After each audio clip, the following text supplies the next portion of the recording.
오케이, 여러분들 22장에 자신의 마지막 논쟁에서 욥을 잠잠케 하고 또 회개케 하기 위해서 짓지 않은 죄 목록을 엘리바스가 허위로 만듭니다. 허위로 작성을 하고 공적으로는 욥에게는 아직도 희망이 있다고 그렇게 엘리바스가 주장을 했던 것을 지난주에 저희들이 살펴봤고요. 그 다음에 이어서 빌닷은 세 친구 중에 이제 마지막으로 여기에서 결론을 내리는 거예요. 자기 나름대로. 그래서 25장에 짤막하게 6절만이 25장에는 담겨 있습니다. 그 다음에 논쟁의 종말에 다다랐음을 깨우쳐 주듯이 두서없이 서둘러 끝을 맺는 그러한 인상을 우리에게 주고 있어요. 여러분들 제 한글 철자가 좀 죄송스럽습니다. 군데 제가 더 좀 프룹 리딩을 더 타이트하게 했어야 되는데 오케이, 여러분들 25장입니다. 우리 빌닷이 마지막이에요. 그 다음에 여러분들 소발, 그 제일 연소자라고 우리가 이해를 했던 소발은 3회전에서는 얘기를 안 하죠. third 라운드에 가서는 소발은 얘기가 없습니다. 여기 이제 수아 사람 빌닷이 대답하여 이르되 하나님은 주권과 위엄을 가지셨고 높은 곳에서 화평을 베푸시니라. 그의 군대를 어찌 계시할 수 있으랴. 그가 비추는 광명을 받지 않은 자가 누구냐. 그러니까 하나님의 통치권, sovereign lord, 그것을 강조를 하면서 높은 곳에서 화평을 베푸시는 분, 또 그의 그냥 막강한 그러한 모습, 그의 군대를 어찌 계시할 수 있으랴. 마치 하나님의 군대에 맞서서 누가 감당할 수 있으랴, 싸움을 감당할 수 있으랴, 이런 뜻을 말하는 것 같기도 하고요. 그가 비추는 광명을 받지 않은 자가 누구냐. 하나님에 대한 간략하게 얘기를 한 후에 여러분들 4절에 가서 그런즉 하나님 앞에서 사람이 어찌 의롭다 하며 여자에게서 난 자가 어찌 깨끗하다 하랴. 보라, 그의 눈에는 달이라도 빛을 발하지 못하고 별도 빛나지 못하거든 하물며 구더기 같은 사람, 벌레 같은 인생이랴. 여러분들 빌닷은 하나님에 대한 통치권을 인정해드리고 하나님의 전능하시고 위대하심을 인정해드리는 것은 그래도 잘하는 것 같아요. 그렇죠? 2절 3절에. 그런데 빌닷의 인간에 대한 view, his perspective on humanity, 인간에 대한 빌닷이 평상시 갖고 있는 관점은 여기서 볼 때 상당히 낮은 것 같아요. 아마 항상 낮았는지 아니면은 욥을 그냥 강압적으로 죄인으로 욥의 시인을 받아내기 위해서 이렇게 얘기를 하는지는 모르겠어요. 그러나 여기에서 하나님의 정말 위엄과 높은 면에 비교해 볼 때에 인간은 비교가 안 된다. 어떤 인간도 사람이 어찌 의롭다 하며 여자에게서 난 자가 어찌 깨끗하게 하랴. 그러니까 이거는 벌써 비교가 안 된다는 뜻이죠. 그렇기 때문에 욥아, 네가 지금까지 해온 것은 실없는 짓이다. 아무리 네가 깨끗함을 주장을 하고 결백을 주장한다 하더라도 그러나 하나님한테 어떻게 네가 감히 그렇게 할 수가 있겠는가. 하나님 앞에서는 어느 누구도 그냥 보라, 그의 눈에는 달이라도 빛을 발하지 못하고 별도 빛나지 못하거든. 하물며 구더기 같고 벌레 같은 인생이랴. 이런 식으로 얘기를 마치면서 욥을 깔아뭉개고 잡아당기면서 하나님 앞에 네가 지금까지 하던 이 자세를 네가 올바르게 회개하고 용서를 빌고 그래서 새로운 출발 이런 쪽으로 밀어 제끼는 것 같습니다. 여러분들 빌닷의 마지막 연설은 단순히 하나님의 전능하심과 인간의 죄악된 면, 즉 앞에서 엘리바스와 소발이 다뤘던 내용을 다시 반복하고 있습니다. 거기 귀절들이 적혀 있습니다. 이것을 반복하는 빌닷의 의도는 무엇일까요? 제가 벌써 답을 드렸죠. 욥을 그냥 억눌러 가지고 욥을 죄인임을 시인을 받으려고, 그리하여 자기들과의 논쟁이 더 이상 가지 않아도 되게끔 여기에서 이제 결론적으로 나름대로는 그렇게 하는데, 여러분들 빌닷이 인간을 구더기와 벌레로 묘사한 것에 대해서 특히 저와 여러분들이 이것을 시편 8편과 같은 그런 말씀에 우리가 비교를 해서 본다면은 여러분들 좀 실망이 되지 않으세요? 우리가 죄악된 모습이나 이런 면에서 볼 때는 구더기, 쓰레기, 벌레 같은 죄인들인데, 그런데 그것이 하나님이 우리를 보시는 관점이 그러십니까? 여기서 아마 빌닷은 좀 더 의도적으로 욥을 끌어당겨 내리려고, 잡아 당겨 내리려고 하는 그러한 의도에서 이렇게 이야기를 하고 있지 않는가, 이렇게 염려가 됩니다. 물론 빌닷은 하나님의 전능하심과 인간 본성의 한계를 대비시켜서 욥이 자신의 죄를 인정하도록 강요하고 있는 그러한 현실이죠. 그러나 욥은 끝까지 논쟁을 계속합니다. 계속하면서 친구들이 주장하는 그 보응신학의 핵심 사항을 받아들임을 거부합니다. 그렇게 그는 자신의 결백함을 주장함을 계속 이제 고집을 하는 거예요. 끝까지 그렇게 욥도 푸시해 나갑니다.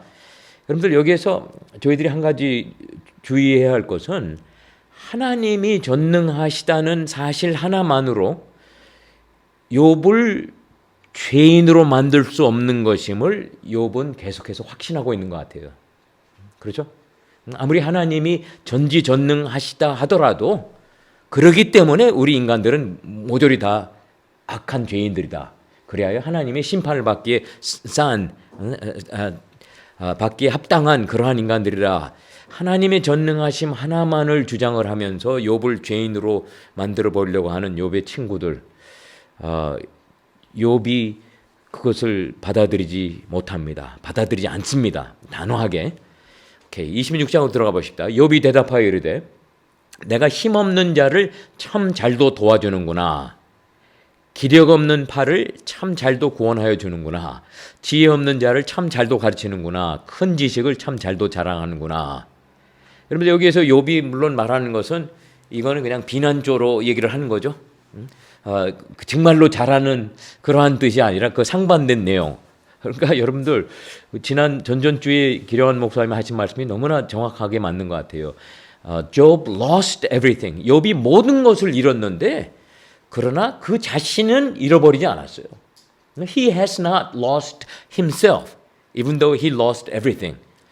그래서 이런 와중에서도 친구들한테 쫑꼬를 주고 친구들에게 그냥 핀잔을 주는 이런 욥의 모습을 볼 때에 저는 뿌듯함을 느낍니다. 은근히 제 얼굴에 웃음을 띠게 하고요. Job, 화이팅! 화이팅! 그러한 자세를 제가 취하게 됩니다. 그런데 여러분들 4절에 보십시다. 그러니까 힘없는 자를 너희들이 참 잘도 은깨고 있구나. 기력 없는 팔을 너희들은 참 더 밀어붙이고 있구나. 지혜 없는 자를 더 지혜 없는 자의 그 없는 지혜마저 너희들이 뺏어가는구나. 이런 식으로 이제 욥이 솔직하게 조롱을 해대면서 4절에 좀 더 뾰족한 질문을 해댑니다. 내가 누구를 향하여 말하느냐? 누구의 정신이 내게서 나왔느냐? 이렇게 묻는 욥의 질문은 친구들이 그에게 한 어떠한 행위들, 욥이 해석할 수 있는 친구들의 행위를 어떻게 보는 것으로 우리가 짐작을 할 수가 있습니까? 내가 누구를 향하여 말하며 누구의 정신이 내게서 나왔느냐? 여러분들 앞에 첫 라운드, 세컨드 라운드 계속해서 친구들이 보여줬던 것은 자기들이 마치 하나님의 음성을 들려주는 것 같이 그렇게 주장을 했어요. 그렇죠? 그것을 욥이 앞에서 반박을 한 것도 나오는데 여기서 내가 누구를 향하여 말하느냐? 누구의 정신이 내게서 나왔냐? 어떠한 것을 욥이 여기서 친구들에게 들으라고 할까요? 어떠한 내용을, 어떠한 의미를 욥이 뜻하고 있을까요?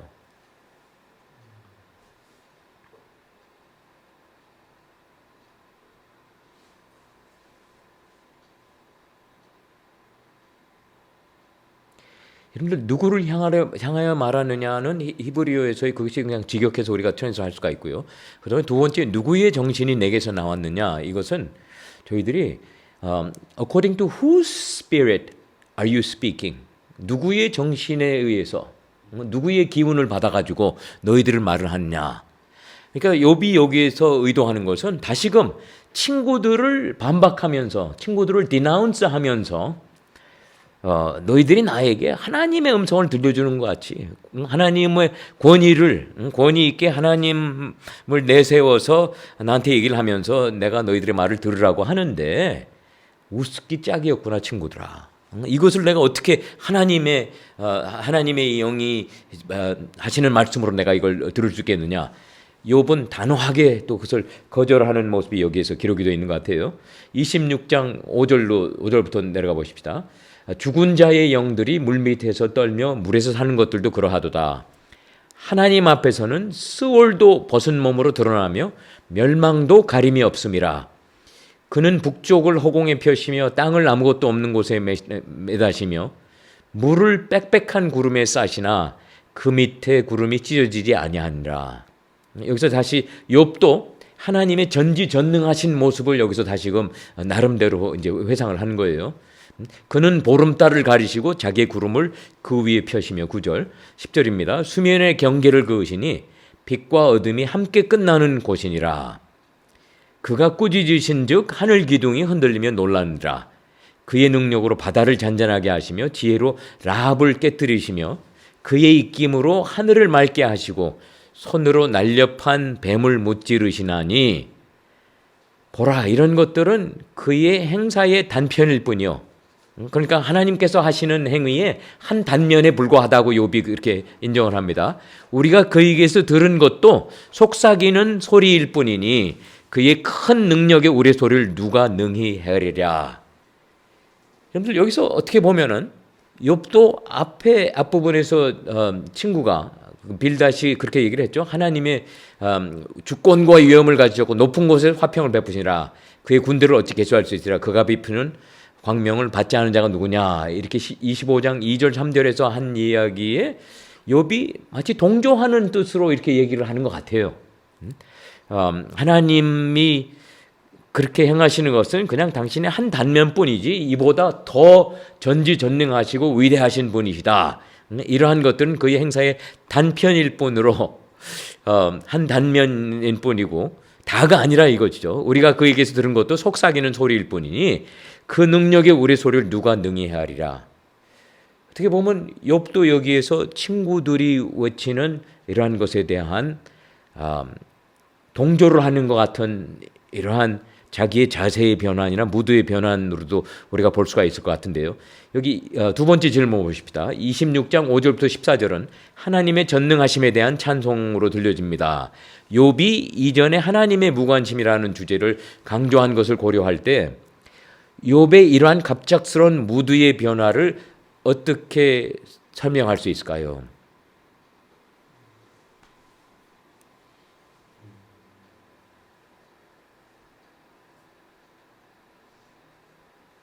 욥도 당신의 전지전능하심을 인정을 하는 것 같이 들려요. 그렇다면은 욥은 앞부분에서 하나님께서 전지전능하시지만 그러나 당신께서 행하시는 것이 악인이나 의인을 올바르게 구분하고 이러시지 않는 것 같다. 의인이 오히려 벌을 받는 것도 자기는 경험을 하고 자기 스스로가 그렇게 경험을 하고 있고 악인도 그냥 하나님께서 그대로 내버려서 복된 삶을 누리는 것, 이러한 뜻으로 얘기를 했었던 것이 과거에 우리가 접했는데요. 여기에 와서는 하나님을 그냥 당신의 전능하심을 인정해드리는 뜻으로 이렇게 욥이 얘기를 하고 있어요.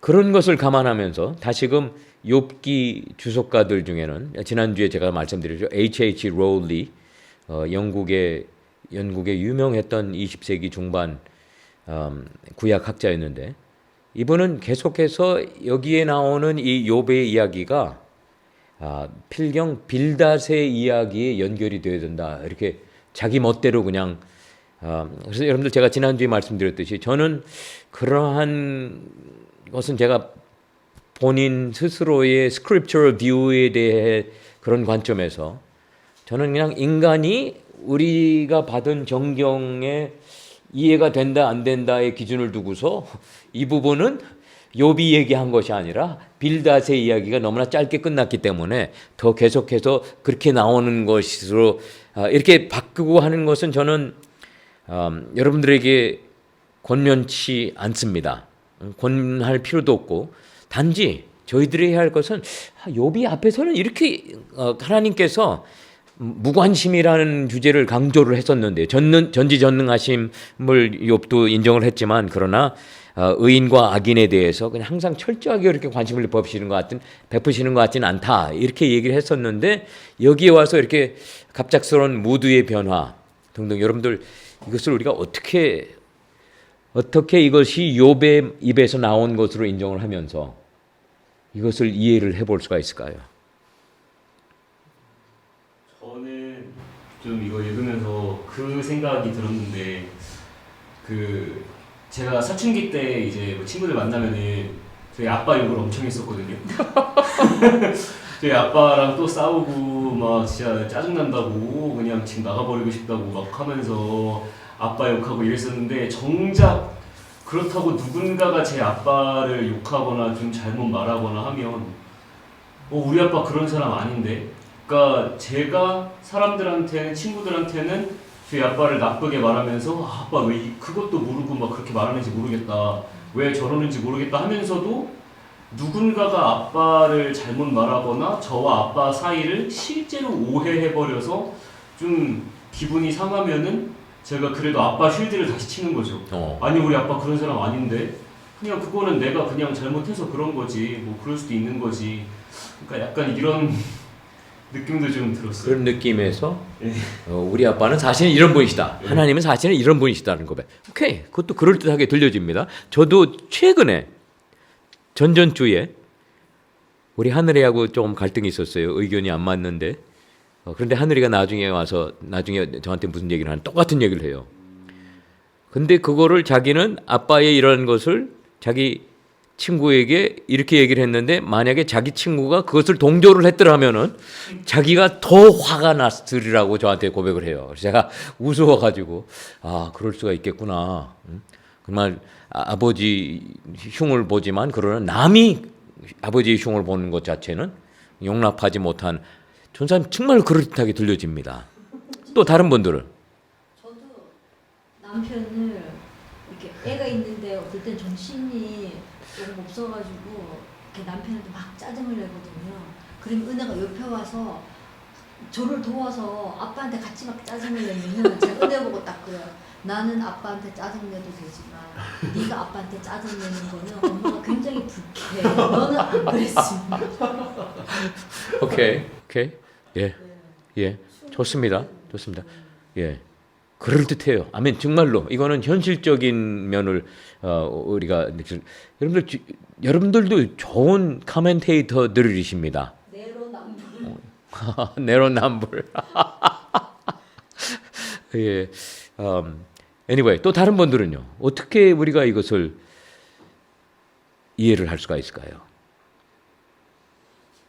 조금 비슷하기는 한데요. 예. 이렇게 자기도 컴플레인을 많이 했지만 다른 사람들이 하나님에 대해서 막 이렇게 잘못된 어떤 지식과 그런 이제 그렇게 계속해서 얘기를 하니까 이제는 좀 이렇게 하나님에 대한 자신의 이제 원래 가지고 있었던 깊이 하나님을 향한 원래 가지고 있던 신뢰와 또 어떤 그런 그분을 이렇게 높이는 그 마음들이 제정신이 돌아와가지고 나도 이러면 안 되지 정신 차리자 또 이래서 이렇게 하나님을 원래 그분을 인정해드리는 그런 자리로 오히려 그게 더 돌아오게 한 건 아닐까 그런 생각도 드네요.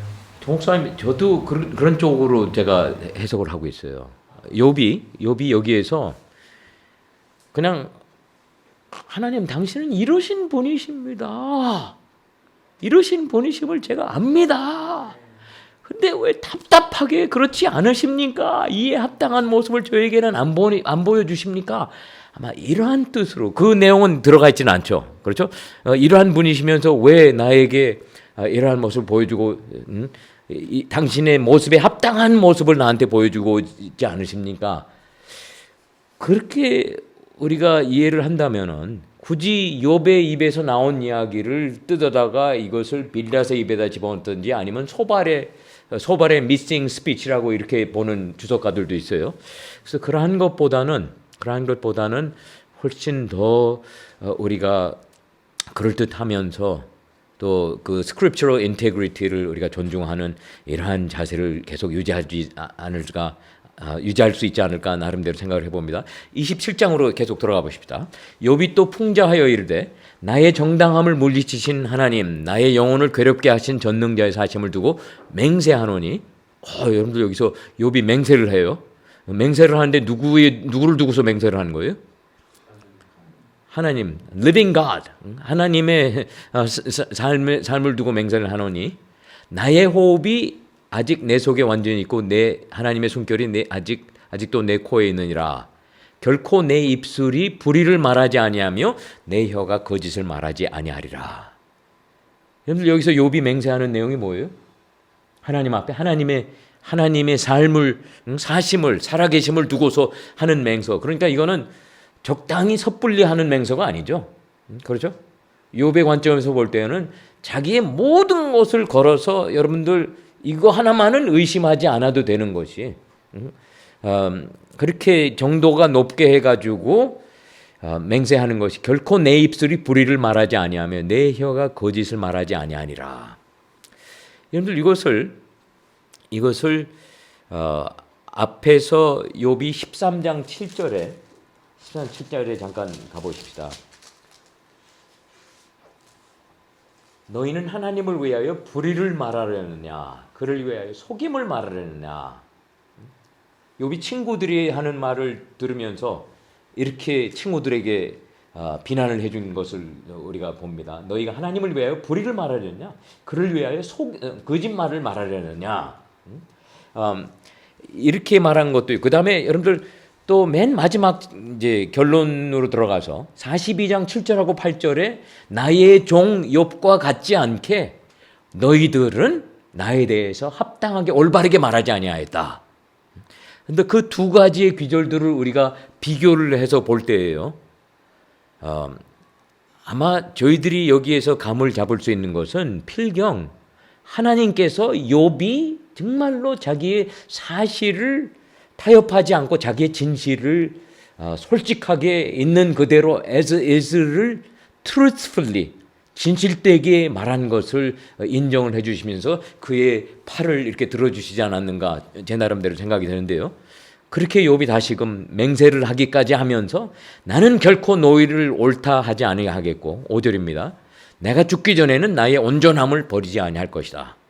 그러니까 너희들이 지금 나를 거짓으로 몰아가면서 엘리바스 너 같은 경우는 나에게 거짓 죄 목록까지 들이대면서 내가 하지 않은 행위를 했다고 하면서 나를 죄인으로 몰아붙이고 하는데, 그런데 나는 너희들 말을 듣고서 그것을 받아들이고 내가 죄를 고백하고 회개하고 절대로 그럴 의사가 없음을, 죽기까지 그렇게 안 하겠다는 것을 그냥 강하게 욥이 말을 합니다. 내가 내 공의를 굳게 잡고 놓지 아니하리니 내 마음이 나의 생애를 비웃지 아니하리라. 여러분들 자기의 의로움을 계속 잡고 있으면서 그것을 내려놓지 않으리라고, 그것을 보내지 않으리라고 하고요. 그 다음에 내 마음이 나의 생애를 비웃지 아니라. 그러니까 이것은 자기 스스로가 자기를 책망하지 않는다. 그 정도로 나는 결백하다.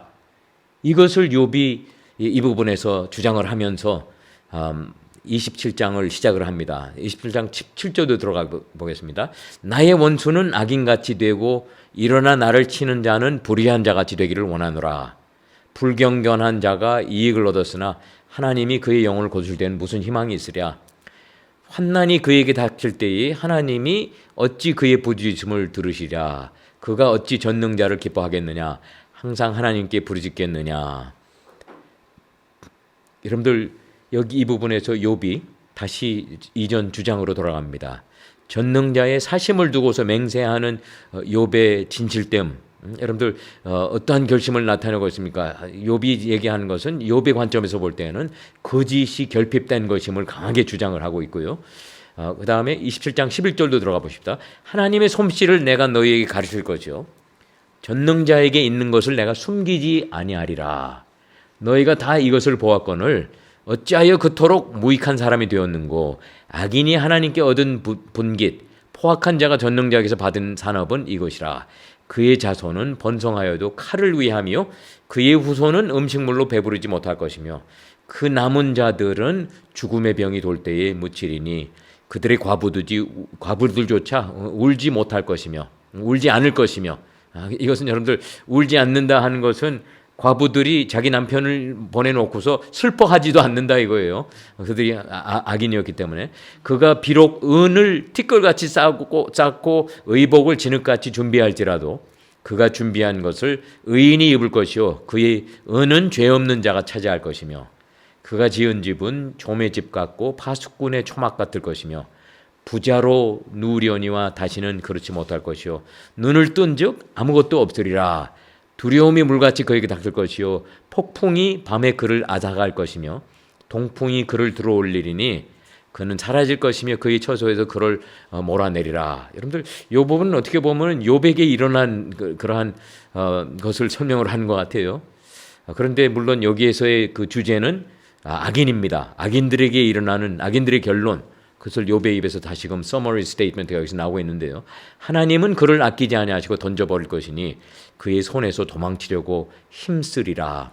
사람들은 그를 바라보며 손뼉치고 그의 처소에서 그를 웃으리라, 비웃으리라. 다시금 악인의 종말이 여기에 이렇게 길게 묘사되어 있습니다. 악인의 가족과 재산, 자신의 존재는 어떻게 됩니까? 궁극적으로 하나님의 심판의 결과를 받게 된다. 욥이 이와 같은 욥의 의견은 친구들이 지금까지 주장했던 내용들과 어떻게 다른가요? 여러분들 사실은 크게 다르지가 않습니다. 여기서 그가 주장하는 내용이 욥 자신의 입에서 나온 것임을 어떻게 설명할 수 있으세요? 이거는 아까 우리가 조금 전에 다뤘던 내용이 주제만 부정적인 데에 결론만이 이렇게 악인에 대한 것이라는 것을 우리가 할 뿐이지 하나님의 전지전능하심을 앞에서 욥이 찬양했던 거하고 거의 하나님의 모두스 아프란디, 하나님의 행동 강령이 악인을 위해서 이러한 결론을 낸다. 다시금 욥도 이러한 부분은 충분히 자기가 인정을 할 수 있고 그것을 확신하면서 살아왔던 것 같아요. 그런데 다시금 제가 여기에 욥이 하지 않은 말을 만약에 여기에 삽입을 한다 하면은 그런데 왜 이것이 나에게는 이와 같은 당신께서 악인에게 내리시는 것이 의인이 나에게 내려졌을까 하는 이러한 의아심, 그런 쪽으로 이제 욥이 자기의 친구들과 논쟁의 마지막 부분을 마치게 되고, 여러분들 28장으로 들어가는데요. 28장은 그 wisdom, 지혜의 찬가입니다. 지혜를 찬양하는 그러한 힘이에요. him on wisdom or him to wisdom.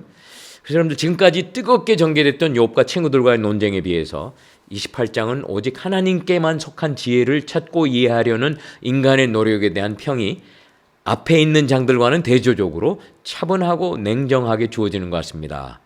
구약 학자들 중 28장도 욥의 입에서 나온 말이라고 주장하는 학자들도 있지만 그 반면엔 앞장에서 욥과 친구들이 각각 서로 번갈아 가면서 얘기를 할 때에 앞에 장에서 어떠한 표현들이 나왔냐면은 욥이 이르되, 아니면 엘리바스가 이르되, 그래서 친구들이 다시금 얘기를 할 때에, 아니면 다시금 욥이 얘기를 할 때에 욥이 다시 말아야 돼, 이런 식으로 계속 저희들에게 그 시그널이, 트랜지셔널 마커들이 우리에게 주어졌었습니다. 그런데 여기서는 그게 퀘스천. 채팅으로 허균 그 형제님께서 27장 13절에서 23절을 소발의 말이라고 하는 주석자도 있는 것 같다고, 교수님 의견은 어떠신지요? 그 소발의 말이라고 하는 사람들도 있는데, 저는 저희의 성경에 대한 관념이 우리 성경 전체가 우리에게 주어졌을 때에 성경학자들이 그냥 randomly 이러한 실수를 저질렀기 때문에 우리가, 아니면 우리 주석자들이 그것을 우리 멋대로 이것을 고친다든지 바꾼다든지 한 그렇게 하기를 위해서 우리에게 줬다고. 저는 scriptural authority, 성경의 권위는 저로 하여금 그것을 필요치 않게 합니다. 그래서 제가 조금 전에 그런 말씀을 드렸었죠. 그래서 H.H. 롤이라든지 또 근대에 와서도 성경학자들 중에 욥기 주석가들 중에 이것은 27장은 사실 소발의 마지막 3회전의 마지막 얘기다. 이러한 뜻으로 그렇게 하면은 우리가 이해는 쉽게 될 수도 있어요. 그렇지만 저는 성경학자들이 머저리들이 아니었다고 확신합니다. 그리하여 그것을 우리가 고쳐야 한다고 저는 그런 필요를 느끼지 못하는 차원에서 저는 우리에게는 갈등이 되지만 우리에게는 선뜻 이렇게 이해하지 못하고 그냥 머리를 긁고 하는 이러한 상황이 되지만 그러나 주어진 상황에서 이 말들이 다 욥의 입에서 나왔다 하는 것을 전제로 하고 그러면서 우리의 최고의 상상력과 이해력을 발휘를 해가지고 그러면 욥이 어떠한 상황에서 이러한 말을 할 수가 있었을까? 근데 조금 전에 우리가 하나님의 전지전능하심에 대한 욥이 찬양의 것이 26장에서 우리가 봤을 때에 또한 욥은 그와 못지않게 하나님의 악인에 대해서 행하시는 행동강령 등등도 욥이 평상시에 자기 나름대로 확신한 삶을 살고 있었을 것 같아요. 이때까지. 그랬을 때에 글쎄요. 저는 이것을 소발에게 어사인할 필요는 느끼지 못하지만 아마 필경 욥의 심정에서는 하나님이 악인에게 이렇게 하시는 것은 나는 확신하는데 그런데 왜 나에게 Why me, Lord? 그러한 부분을 의도하면서 이것이 주어지지 않았을까? 그런데 그 부분은 여기에 기록으로 남아있지 않았을까? 이렇게 해석을 하는 것이 마치 성경 저자들을 우리가 nincompoops 등신들로 우리가 몰아쳐가지고 그래서 우리의 지혜와 모든 걸 총동원해서 우리가 이것을 올바르게 해놔야 된다. 저는 그러한 주석가들 제가 좀 그들의 공헌도 H.H. 롤리의 그 New Century Bible Commentary는 제가 좋아합니다. 다른 부분은 다 좋아요. 그런데 그 부분에 와가지고 그분이 자기 멋대로 그냥 멋대로 남의 입에서 나온 것 같이 그 주인공을 다른 사람한테 그 말들을 다른 사람한테 이렇게 하는 거 그 부분에서는 제가 그냥 I totally agree to disagree with him. 그래서 제가 그 책을 처음으로 읽었을 때 한 20여 년 전에 처음으로 제가 욥기 가르칠 때에 Dr. Rowley, I appreciate you, but I agree to I have a right to disagree with you on this. You are wrong. 제가 나름대로 이렇게 독백을 했던 것이 기억이 납니다. 그래서 허균 하구님, 저희의 관점은 그렇습니다. 소발의 입에서 나왔다 그러면은 모든 것이 잘 맞아 떨어지죠. 그렇지만 저희들이 원하는 것은 맞아 떨어지는 것에 포커스를 두기보다는 욥이 여기서 말을 했다고 하는데 그렇게 맞아 떨어지려면은 우리가 그러면 scriptural authority 그 저자들의 행한 것이 이들이 그냥 실수한 것이 그대로 들어가 있네 하고 멋대로 우리가 이렇게 하는 것은 저는 아직은 그러한 필요를 못 느끼고 있습니다. I'm not sure if 제가 충분히 앤서를 했는지 죄송합니다. 여러분들 여기에서 그래서 지혜의 찬가의 저자를 이 부분은 저는 이 후자의 학자들하고 동의를 합니다. 그래서 저는 이 28장의 말씀이 욥이 계속해서 한 목소리로 26장부터 28장까지 31장까지 자기의 입에서 나오는 모든 것이 한 것이 아니라 저는 어디에 이걸 근거를 하냐면은 앞에서 욥이 말을 할 때는 욥이 이르되 친구들이 말할 때는 빌닷이 말하되 엘리바스가 말하되 소발이 말하되 이러한 그 introductory 포뮬라가 있었어요. 근데 이것이 28장에 와서는 없습니다. 그래서 15장에 보면 대만 사람 엘리바스가 대답하여 이르되 하면서 엘리바스의 두 번째 말이 나오고요. 16장에 욥이 대답하여 이르되 그것이 욥이 16장에서 그 다음에 18장에 수아 사람 빌닷이 대답하여 이르되 그래서 빌닷의 두 번째 말이 나오고요. 그 다음 19장에서 욥이 대답하여 이르되 이것이 계속 나오면서 저와 여러분들에게 누구가 지금 말하는 차례인가 이것이 딱딱 끊어져서 우리에게 알려주고 있어요. 그런데 이것이 27장 자체도 26장도 그랬고 27장에 이거는 욥이 계속해서 얘기를 하는데도 26장 욥이 대답하여 이르되 그 전에 25장은 수아 사람 빌닷이 대답하여 이르되 그렇게 시작을 했고요. 26장 욥이 대답하여 이르되 그다음에 27장은 과거에 같았더라면은 다시금 욥이 풍자하여 이르되 이러한 얘기가 필요치 않았어요. 왜냐하면 욥이 계속 한 걸로 우리가 전제를 할 수가 있기 때문에. 그런데 그 내용이 들어가 있습니다. 욥이 또 풍자하여 이르되 그런 다음에 28장에 와서는 그게 끊어져 버려요. 지혜하면 은이 나는 곳이 있고 금을 재련하는 곳이 있으며 이러한 차원에서 저는 이것이 욥의 입에서 나온 말보다는 욥기의 저자의 입에서 나오는 이것이 중간에 인터루드 가령 여러분들 마치 오페라나 연극의 그 인터미션이 있죠. 중간 부분에 왔을 때 가령 그 중간 막에서 어떤 광대가 그 커튼을 살짝 이렇게 열고요. 자기 얼굴을 보이면서 저들이 모든 것을 확실히 알고 있는 것 같이 얘기를 하는데 여러분들 재밌지 않으십니까? 아마 이렇게 얘기를 하면서 이 저자의 관점이 28장에 들어가 있지 않는가. 저는 제 나름대로 그렇게 확신하는데 제 친구들 미국 학생이 한 번은 저한테 그러더라고요. Dr. Young, you told us that we have a right to be wrong. By the same token, Dr. Young, Professor Young, you have a right to be wrong also.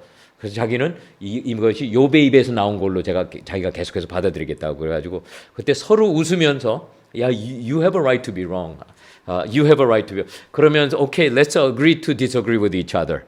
And can we coexist peacefully? 그렇게 제가 농담을 한 것이 기억이 납니다. 여러분들 한번 이것을 제가 그렇게 제시하는 관점에서 한번 들어봐 주세요. 욥하고 친구들이 지금까지 3장에서 욥의 독백이 있었고 4장에서 엘리바스로 시작을 해가지고 3회전에 걸쳐가지고 장시간 논쟁, 뜨거운 논쟁이 지금 일어나고 있다가 잠깐 뭔가 중간막에서 이 지혜에 대한 찬양이 이렇게 들려지게 됩니다. 그래서 여러분들 욥과 그의 친구들은 앞부분에서 하나님의 지혜는 측량할 수 없다는 데는 동의를 했지만 이 같은 논쟁의 여지가 없는 사실이 욥이 처한 상황에 어떻게 관련된 것에 대해서는 서로 상반되는 결론을 내렸습니다. 하나님께서 헤아릴 수 없이 큰일 행하시며 기한 일을 잴 수 없이 행하시는 하나님, 그 앞에서 너는 죄인이다. 엘리바스는 5장 9절 10절에서 그렇게 하나님의 전능하심을 얘기를 하면서 욥을 죄인으로 몰아쳤던 그런 필요를 엘리바스에 있었고요. 그 다음에 소발이 11장 5절부터 9절의 내용을 제가 간추려 보면요. 내가 하나님의 오묘함을 어찌 능히 측량하며 전능자를 어찌 능히 완전히 알겠느냐.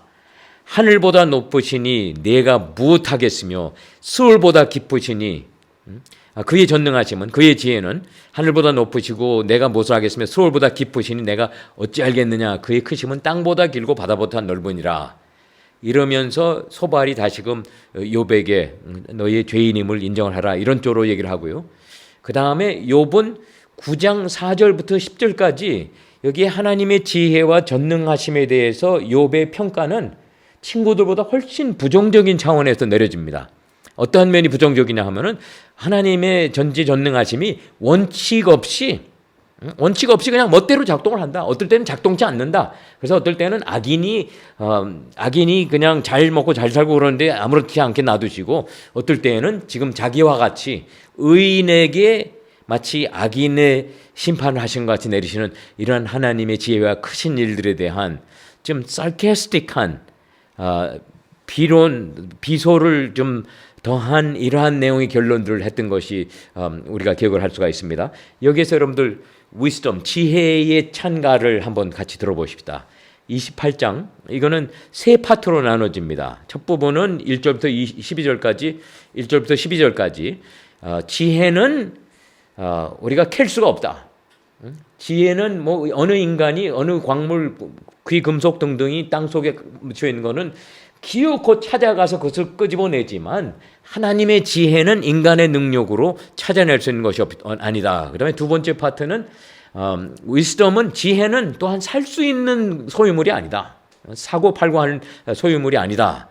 그 다음에 세 번째는 wisdom cannot be found. 그것이 28장 20절부터 22절까지. wisdom은 우리가 찾을 수 있는 것이 아니다. 그러면서 맨 마지막 파트는 28장 23절부터 28절까지 wisdom, 지혜는 곧 하나님과 함께 하신다. 하나님에게 속해 있다. 이러한 뜻으로 이 찬가가 흘러갑니다. 맨 앞으로 다시 옵니다. 지혜는 채광될 수가 없습니다. 이제 이러한 내용이에요. 은이 나는 곳이 있고 금을 재련하는 곳이 있으며 철은 흙에서 캐내고 동은 돌에서 녹여 얻느니라. 그러니까 철이나 흙이나 금이나 은 뭐 이런 등등은 인간이 캐어내서 그것을 확보할 수 있다는 것을 인간의 능력을 여기서 인정을 해주는 거죠. 사람은 어둠을 뚫고 모든 것을 끝까지 탐지하여 어둠과 죽음의 그늘에 있는 광석도 탐지하되 그는 사람이 사는 곳에서 멀리 떠나 갱도를 깊이 뚫고 발깃이 닿지 않는 곳, 사람이 없는 곳에 매달려 흔들리느니라. 이것은 여러분들 계속해서 사람의 능력입니다. 사람의 그 기술이 어느 정도 발전했냐면은 어디에 가서 뭐 석유를 채취를 해야 된다, 기름을 채취해야 된다, 캐내야 된다, 뭐 이런 등등 하면은 못 가서 못할 데가 없다는 뜻을 지금 여기 계속 인간 나름대로의 지혜와 능력을 이제 비교해서 얘기를 하고 있어요. 음식은 땅으로부터 나오나 그 밑은 불처럼 변하였도다. 그 돌에는 청옥이 있고 사금도 있으며 그 길은 솔개도 앉지 못하고 매의 눈도 보지 못하며 용맹스러운 짐승도 밟지 못하였고 사나운 사자도 그리로 지나가지 못하였느니라. 사람이 굳은 바위에 손을 대고 찬을 뿌리까지 뒤엎으며 반석에 수로를 터서 각종 보물을 눈으로 발견하고 누수를 막아 쓰며 나가지 않게 하고 감춰있던 것을 밝은 대로 끌어내리니라. 그래서 여러분들 이 28장 1절부터 11절까지는 인간의 지혜와 능력, 그것을 강하게 인정을 하는 것이 먼저 주어집니다. 인간이 못할 것이 없다. 그런데 지혜는 어디서 오며 명철이 있는 곳은 어디인고? 여러분들 이 질문은, 이 rhetorical question은 두 번 반복이 됩니다. 여기서 나오고 그 다음에 또 한 번은 20절에 28장 20절. 그런즉 지혜는 어디서 오며 명철이 머무는 곳은 어디인고? 이렇게 두 번 반복을 해요.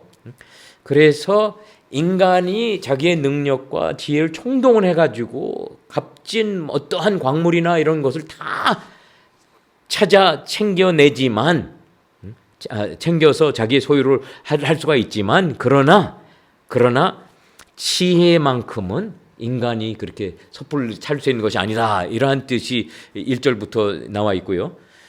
두 번째 섹션에 들어갑니다. 그 길을 사람이 알지 못하나니 사람 사는 땅에서는 찾을 수가 없구나. 깊은 물이 이르기를 내 속에 있지 아니하다. 여러분들 이 부분은 재밌어요. 여기에 그냥 인화법이라고 그러나요? 의인법,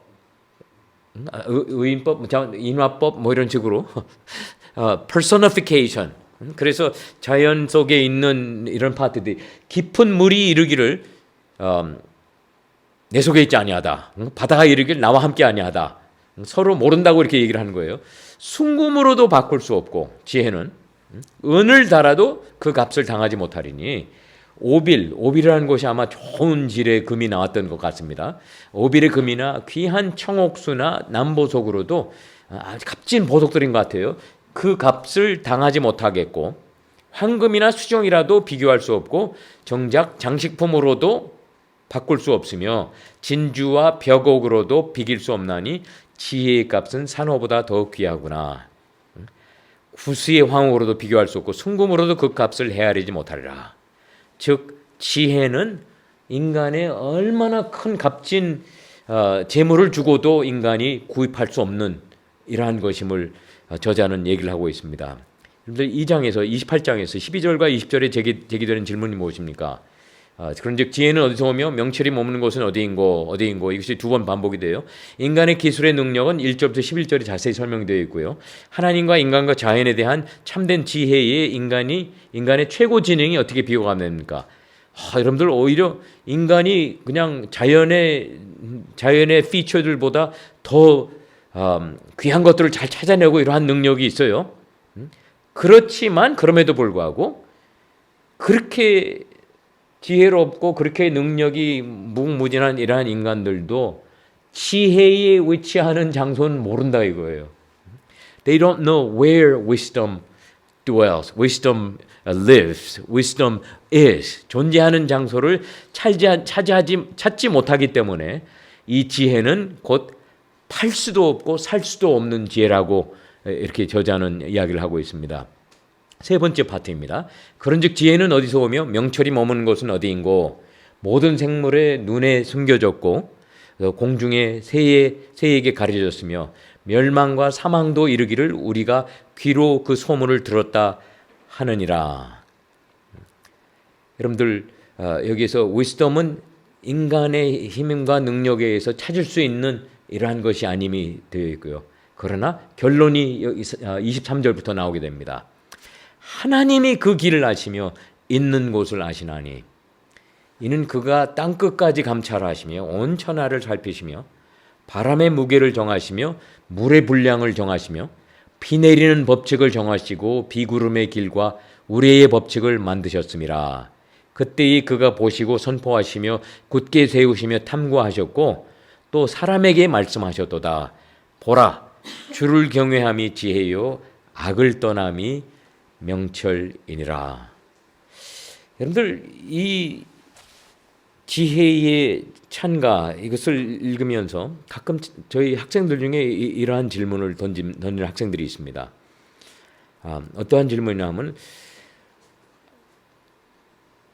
이 저자가 은연중에 모순을 나타내는 것 같다고 학생들이 얘기를 해요. 왜냐하면은 지혜는 캘 수도 없고 지혜는 살 수도 없고 지혜는 찾을 수 없는데 지혜는 곧 28장 28절에 주를 경외함이 지혜요 악을 떠남이 명철이라. 이렇게 지혜는 플레인하게 그냥 단순하게 심플하게 지혜가 존재하고 있다. 그렇다면 굳이 이렇게 비교를 해가지고 지혜가 인간의 노력으로 얻는 것이 아니고 지혜가 인간의 노력과 인간의 물질로 우리가 이것을 지혜를 구입할 수 있는 것도 아니고 지혜를 인간들이 인간의 노력과 능력으로는 찾을 수는 없는데 굳이 이렇게까지 표현을 해가지고 이 결론은 오히려 단순한 결론을 내리게 된다. 그럴 때 여러분들 여기서 저자가 의도하는 것이 뭘까요? 특히 욥과 친구들 그들의 논쟁을 지금까지 우리가 계속 들어왔는데 그들의 논쟁을 들으면서 여기서 저자가 저와 여러분들과 같이 욥기를 읽고 이해를 하려고 그러고 공부하는 자들에게 28장을 통해서 의도하는 것이 무엇일까요?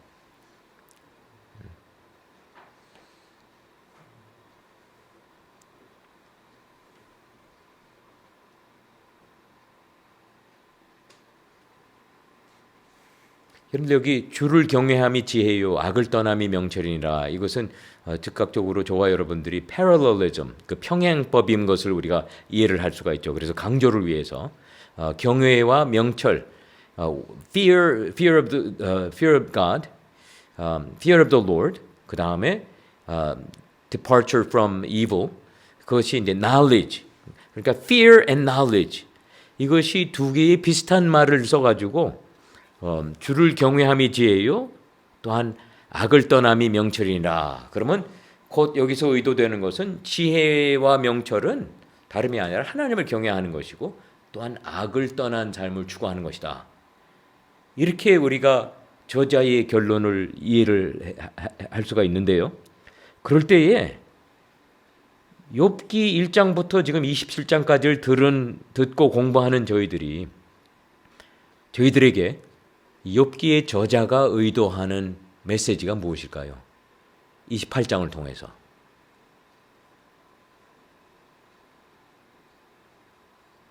앞에 친구들이 얘기했던 거는 그 하나님을 경외하고 하나님을 아는 데서 나온 그 지식과 의로움이 아니기 때문에 너네가 하는 말은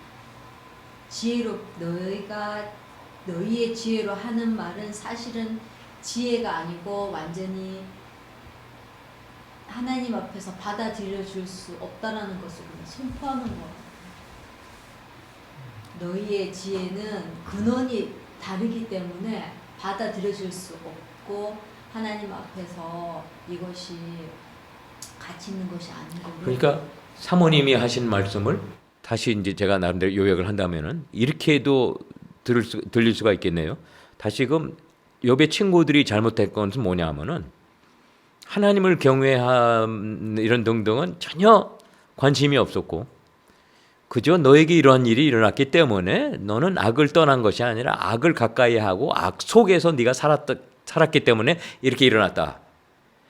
그런 차원에서 하나님께서 욥의 친구들에게 너희들의 지금 이 단계에서 너희들의 현실이 너무나 죄 그러한 쪽에만 포커스를 두고서 욥을 평가를 한 거에 대한 은연중의 비판, 질책. 저도 그렇게 감지합니다. 그러한 내용도 충분히 의도가 될 수 있을 것 같아요. 또 다른 분들은요. 사모님 좋게 지금 잘 시작해 주셨어요.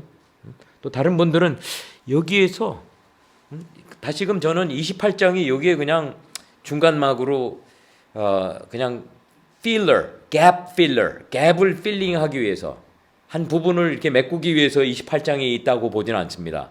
28장이 나름대로 욥기에서 중요한 기능을 하고 있다고 제가 감안을 할 때에 그렇게 단정을 할 때에 그러면 그 기능은 필경 욥기를 1장부터 27장까지 읽은 저와 여러분들에게 그것이 어떠한 깨우침을 주기 위해서 고로 하나님을 경외하는 참 지식, 명철 이것 하나님만이 온전한 지혜자시고 하나님만이 온전한 명철을 가지고 계시기 때문에 하나님만이 이 모든 상황들을 풀어주실 수 있다는. 그거는 사모님 that's good guess. 이거는 wishful thinking이면서 그러나 궁극적으로는 욥의 현실이 그렇게 되죠.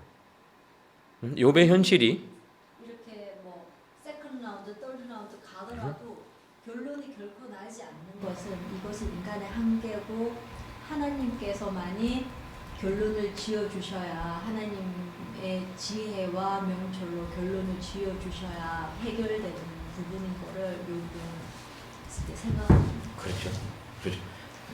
지금 우리 사모님이 뭔가 you are onto something really important. 여러분들 욥기가 저와 여러분들에게 깨우쳐 주고자 하는 주제는 무엇일까요?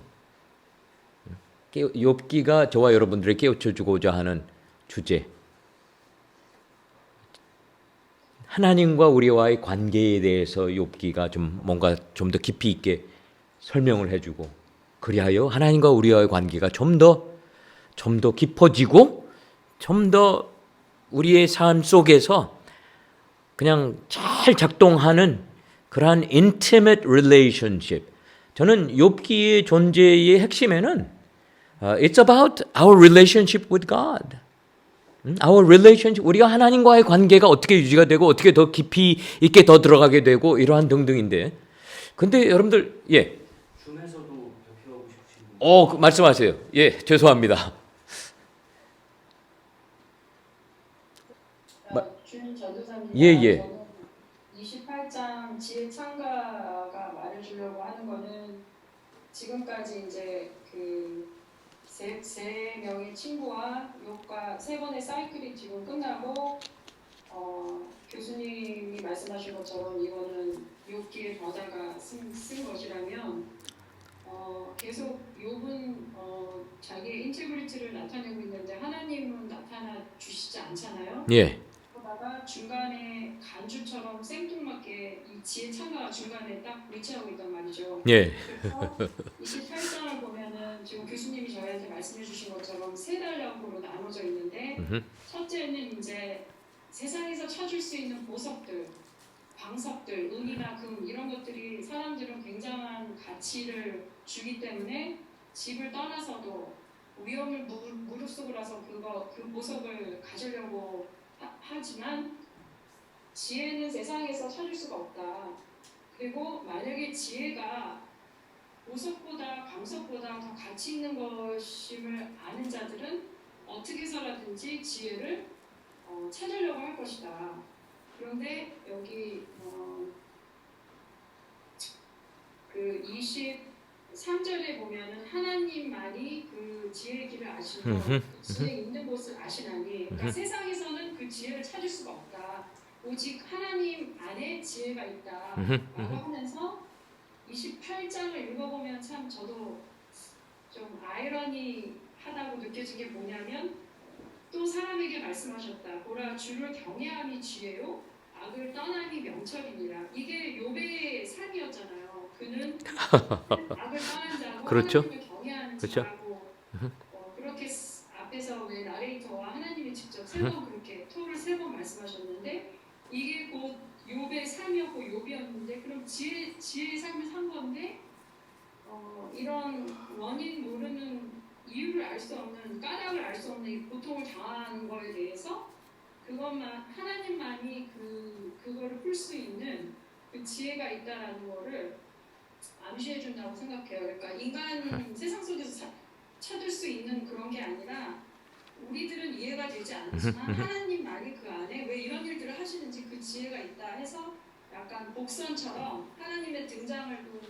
준비시키는 그런 지혜에 대한 것들을 좀 우리의 생각의 지경을 좀 넓혀주는 역할을 하지 않나. 좋습니다. 예, 예, 전사님 좋습니다. 좋습니다. 이 28장은 일반적인 사람들이 지혜를 대하는 자세를 설명하고 있잖아요. 지혜를 채굴하려고 하고, 팔거나 살려고 하고, 또 찾으려고 하는데, 심지어 사람들뿐만 아니라 그 소바를 비롯한 그 새 친구들도 자신들이 지혜가 있는 것으로 스스로는 체하면서 욕을 정죄하고 그랬던 것이 있는데, 실제로 그 자체는 하나님과는 전혀 상관없이 그들이 스스로 지혜 있는 체를 했던 건데, 실제로 하나님을 정말 마지막 절에 언급한 것처럼 하나님을 경외하고 악을 떠나는 것이 명철이라고 하는 부분은 다시 한번 강조하면서 욥 자신은 이 새 친구들이 말하는 지혜에 대해서 자신들은 지혜를 얘기하고 있지만, 실제로는 하나님 떠난 지혜는 인간이 노력하는 그런 것과 다를 바 없고, 실제로 지혜는 하나님을 더 깊이 알고 경외하는 것이다. 그런 부분을 강조하고 있면서 우리에게 더 하나님을 더 깊이 알아가야 될 필요성, 물론 본인이 당하는 여러 가지 고난들은 이해할 수 없지만 그거에 대한 필요성을 더 강조하면서 그렇게 보여주고 있다는 생각이 듭니다. 예, 예, 그것도 당연히 그렇게 보실 수가 있으시고요. 그다음, 안녕하세요. 저기 한국에서 김태림 사모인데요. 예, 예, 제 생각에는 지금 하나님의 관점에서 보고 싶어요. 하나님 관점에서 27장까지 지금 친구들하고 지금 욕하고 계속 왔다 갔다 하면서 이렇게 장황하게 늘어났잖아요. 그런데 하나님 보실 때에 이 처음에 친구들이 오려고 하는 그 의도가 위로하고 오려고 왔는데, 하나님 보실 때 이건 완전히 상처골 빠진 거예요, 말들이. 그냥 예, 예. 왔다 갔다 하면서 빠졌기 때문에 그냥 팩트만 봐라, 얘들아. 이것저것 말하지 말고 너가 하나님 하는 일을 어떻게 논할 수 있느냐. 그냥 팩트만 보고 그냥 하나님 하는 걸 그냥 순조롭게 받아들이고 그리고 위로하라. 그리고 사람하고 하나님하고는 비교할 수 없다. 그러는 것 같아요. 예, 그것도 일리가 있고요. 근데 제가 한 가지 앞서서 좀 이 부분을 take care 했어야 되는데, 여러분들 주를 경외한다 하나님을 경외한다. 그것은 우리가 욥기 공부를 하면서도 몇 번 대화를 나눴었는데 다시 저희들 한번 리뷰를 해보십시다. 하나님을 경외한다는 것이 뭐예요? 악을 떠나는 것은 악한 행위, 하나님을 슬프게 해드리고 이러한 악을 우리가 언약의 백성들로서 하나님을 슬프게 해드리고 또 다른 언약의 백성들을 슬프게 하는 그러한 행위들을 우리가 당연히 안 하는 것은 물론이거니와 여러분들 지혜는 또 이 명철은 그냥 한 단면만 가지고 있는 것이 아니라 이 두 가지 양 단면을 함께 가지고 있어야 함을 저와 여러분들에게 마지막 절에서 지적을 해주고 있는데요. 하나님의 경외를 떠나서 그냥 악을 떠남만이 그게 지혜가 될 수가 없다 이거고요. 또 하나님의 경외만을 강조를 한다. 그러니까 이 두 가지가 함께 공존해야 되는 것을 저와 여러분들에게 지적을 해줄 때에 하나님을 경외한다. 다시금 여러분들은 스스로에게 어떻게 설명을 하세요? 하나님을 경외한다. 하나님의 주권을 인정한다. 하나님을 하나님으로 인정해드린다. 하나님을 그거는 저와 여러분들이 꼭 기억을 해야 되겠습니다. 왜냐하면은 38장부터 하나님의 음성이 이제 들려진단 말이에요. 2라운드에 걸쳐서 하나님의 욥에게 그러니까 욥이 궁금했던 이러한 내용들에 대한 대답은 안 해주세요. 단지 당신의 전능하심, 창조주로서 이러한 등등 sovereignty of the Lord, sovereign Lord, Lord of all creation 이러한 부분에 포커스가 두게 될 때에 하나님을 경외한다 하는 것은 여러분들 성경에서는 우리 인간이 하나님에게 올바른 관계 맺을 수 있는 올바른 관계 그러나 그 관계는 하나님을 하나님으로 인정을 해드리면서 우리 인간의 연약한 모습도 충분히 감안을 하면서 당신께 의지하는 당신을 경외하는 또 당신께 더 당신을 주권을 인정해드리고 주여 당신 뜻대로 하옵소서 저는 따라갑니다. 이러한 등등이 다 구분적으로 다 포함이 되어야 하는 것을 저와 여러분들에게 지적을 해주고 있는 것 같고요.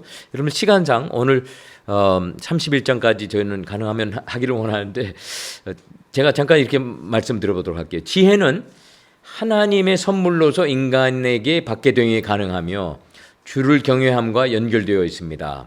하나님을 경외함은 인간이 하나님의 주권과 스스로의 연약함, 그리하여 하나님께 의존해야 함을 인정하면서 하나님과 맺는 관계라고 정의를 내릴 수가 있습니다.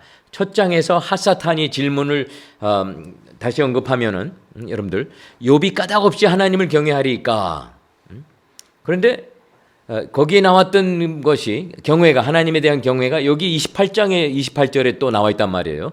그래서 이 찬송의 요점은 하나님과의 교제의 관계 속에서 사는 삶에 대한 지식 외에 그것을 떠나서 인간이 하나님께로부터 받을 더 큰 상이 없음을 은연중에 의미하고 있는 것 같습니다. 그래요 28절의 평행법에서 볼 수 있듯이 야훼를 경외함과 악에서 떠나는 것은 상호적이고 즉 하나가 없으면 다른 하나가 존재할 수 없습니다. 즉 악에서 떠나는 것만으로는 하나님을 두려워하는 것이 아니고 하나님의 경외함은 악을 떠남이 없이는 존재할 수 없는 것임을 제가 조금 전에도 말씀을 드렸습니다. 여러분들 계속해서 지금 3장이나 남아있고 3개의 길은 장들이 남아있는데 오늘 31장까지 다 마치지 못할 수 있을 것 같습니다. 다음 주에 저희들이 하면 되고요. 그래서 여러분들 29장은 욥의 과거에 행복했던 모습을 회상하는 것으로 가득 차 있습니다. 정말 그러니까 하나님의 햇빛이 욥에게 짱짱 잘 비치고 있었을 때의 모습이 거기에 나와 있고 그 다음에 또 현재의 고난이 이제 30장에 나옵니다. 현재 자기가 처한 고난의 현실을 욥이 30장에서 거론을 하고 그 다음에 31장에 와서는 스스로의 결백을 마지막까지 결사적으로 내가 이랬으면 이렇게 받아야 싸지 그것이 한 12번 13번 반복되는 것이 31장에 나와 있고요. 여기에서 욥은 더 이상 친구들에게 대응하지 않고 독백을 하면서 자신의 현실을 서술하고 있습니다. 그래서 29장부터 31장까지는 다시금 저와 여러분들이 욥의 독백으로 우리가 볼 수가 있습니다. 욥이 풍자하여 이르되 29장입니다. 나는 지난 세월과 하나님이 나를 보호하시던 때가 다시 오기를 원하노라. 욥의 희망사항이 여기에 깊이 잘 반영이 되어 있어요. 아, 그때가 그립다. 그때가 내가 너무나 좋았는데, 그때 내가 너무 행복했는데, 그때 정말 그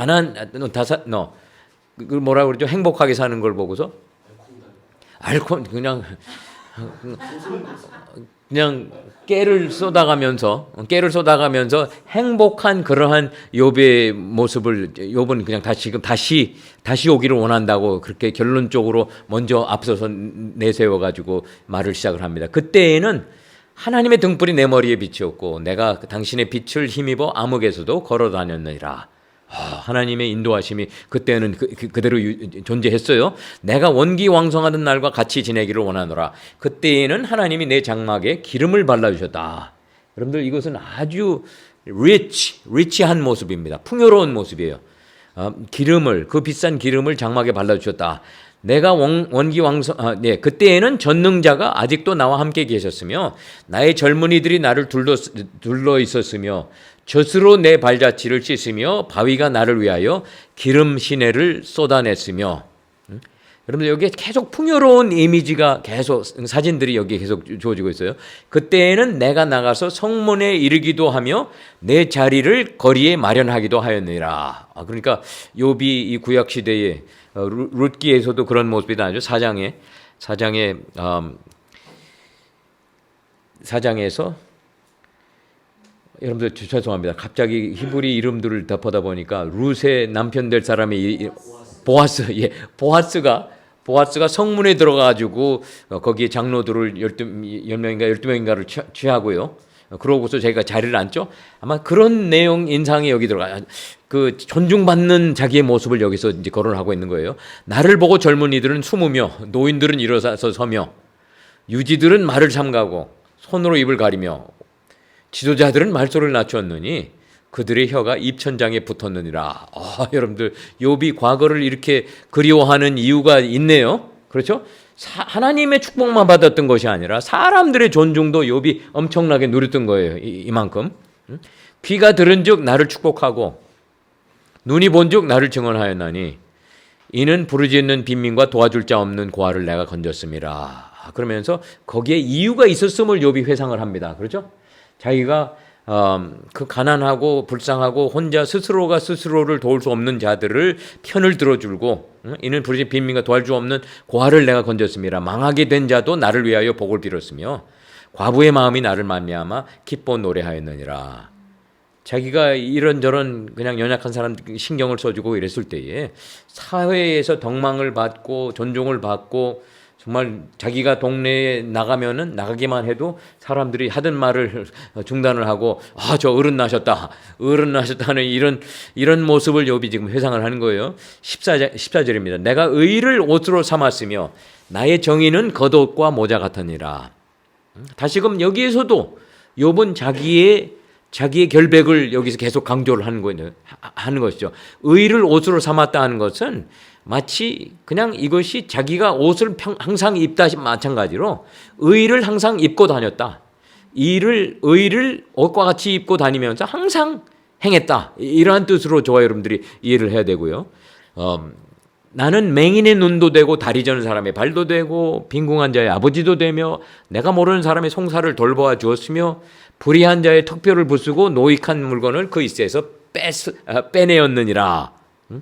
그러니까 궁지에 처한 사람들은 그냥 욥이 또 이렇게 강한 면이 있었습니다.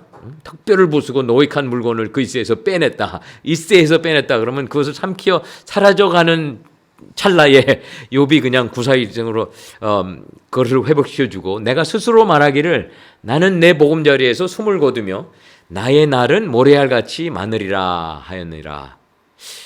여러분들 여기서 은근히 욥이 저와 여러분들에게 또 자기 나름대로의 다른 면을 우리에게 보여주고 있는 거예요. 근데 조금 저와 여러분들에게 염려를 끼쳐야 하는 모습을 여기서 보여주고 있습니다. 그렇게 자기가 했을 때에 하나님의 햇빛은 쨍쨍 잘 비춰주고 계셨고 또 자기 주변의 사람들은 욥을 그냥 영웅으로 존중해주고 자기가 스스로에게 말하기를 나는 내 보금자리에서 숨을 거두며 나의 날은 모래알같이 많으리라 하느니라. 내 뿌리는 물로 나가고 이슬이 내 가지에서 밤을 지내고 갈 것이며 내 영광은 내게 새로워지고 내 손에서 내 화살이 끊이지 않았노라. 여러분들 여기서도 계속 우리 히브리어의 그 poetry, 그 시 poetic language를 보면은 정말 그림이 가득 차 있습니다. 글로 그림이 표현이 되겠어요. 월드 픽처가 되어 있는데요. 내 뿌리는 물로 뻗어나가고 뿌리가 물로 뻗어나가는 거예요. 그만큼 물이 뿌리 곁에까지 와 있는 이러한 욥에게 호전적인 아주 축복된 이러한 상황.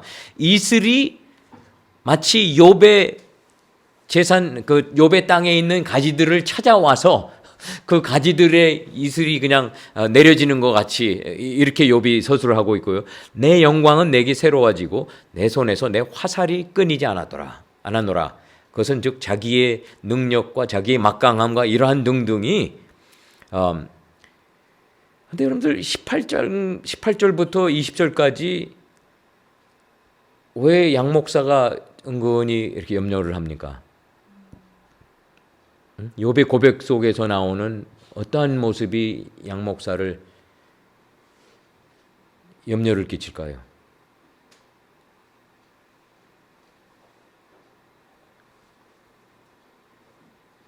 자기의 의가 근데 이 부분에서요, 이거를 진짜 많은 목사님들이 이 욥이 자기의 의를 나타낸다고 해석하는 목사님들이 굉장히 많으시거든요. 근데 이 부분은 지금 지혜창가 나가고 나서 29장은 자기 과거의 삶이 어떠했다라는 거를 얘기하면서 마치 자기가 내가 이렇게 했다라고 문장은 이게 사문시잖아요. 이 문장은 이렇게 표현은 되지만 욥의 중심은 자기 의를 나타낸다기보다는 자기의 온전함, 자기가 하나님을 경외하고 악을 떠난 자의 그런 삶을 살았다고 계속 일괄적으로 표현한다고 해석하는 게 저는 맞다고 생각하는데 너무나 많은 다른 해석들이 있어서 좀 혼동스러웠었어요. 예, 제가 김준 전사님을 조금 알죠, 그렇죠? 룻기 공부하면서 정말 어느 학생보다 더 뛰어난 히브리어 등등 제가 항상 마음속에 기억하고 있습니다. 전사님, 저는 이 부분이 제게 불안한 이유가 다른 것이 아니라 욥이 그냥 almost 욥의 자세가 내가 이렇게 했기 때문에 이건 따놓은 단상이다. 내가 계속 축복을 기대해 볼 수가 있다. 은연중에 이러한 모습이 보여지게 될 때에 그렇게 만약에 그러한 관점인지 이거 보여야 된다면요. 그러면 1장에서 2장에서 하나님과 욥기의 저자가 욥은 하나님을 경외하였고 당대에 가장 의로웠고 당대에 가장 뛰어나서 그 다음에 악을 떠난 자였고 뭐 이런 등등을 얘기를 한 거에 의거했을 때 그런데 욥도 이렇게 실수를 하지 않았는가, 이러한 모습에서 다시금 저와 여러분들이 그 갈등을 또 뚫고 넘어가야 하는 과제가 생기게 된다 이거예요. 그런데 저는 그 과제는 우리가 뚫고 넘어가는 것을 시도를 해보면 될 수가 있는 것 같은데, 여기에 18절부터 특히 내가 스스로 말하기를 나는 내 보금자리에서 숨을 거두며, 내 보금자리, 내 자리에서 어디 그냥 집을 쫓겨나가가지고 어디 궁하게 죽는 것이 아니라 그 다음에 나의 날은 모래알같이 많으리라. 나는 장수하리라. 내 뿌리는 물로 뻗어나가서 그냥 모든 것이 다 계속 발전하고 더 커지고 이슬조차도 내 가지를 찾아와서 거기에서 쉬어가고 거기에서 물을 드랍하고 내려가고 내 영광은 내게 새로워지고 내 손에서 내 화살이 끊이지 않았노라. 자기가 회상을 하면서 은연중에 그냥 이러한 모습을 보여줄 때에 저와 여러분들이 마치 욥이 자기의 의로운 삶의 추구에 제가 나쁘게 얘기를 한다면은 너무 큰 비중을 두고 있지 않는가. 거기 취해가지고 지금 사모님 취했다고 그렇게 말씀하시고 그러셨어요. 그 부분이 그냥 포커 포인트가 되지 않았는가. 은연중에 염려가 되고요. 무리는 내 말을 듣고 희망을 걸었으며 내가 가르칠 때에 잠잠하였노라. 내가 말한 후에는 그들이 말을 거짓하지 못하였나니 나의 말이 그들에게 스며들었음이니라. 계속해서 욥의 위대한 모습이 그것을 회상을 하는 거예요. 그들은 비를 기다리듯 나를 기다렸으며 봄비를 맞이하듯 입을 벌렸느니라. 그들이 의지 없을 때에 내가 미소하면 그들이 나의 얼굴빛을 무색하게 아니하였느니라. 내가 그들의 길을 택하여 주고 으뜸되는 자리에 앉았나니 왕이 군대 중에 있는 것과 같았고 애곡하는 자를 위로하는 사람과도 같았느니라.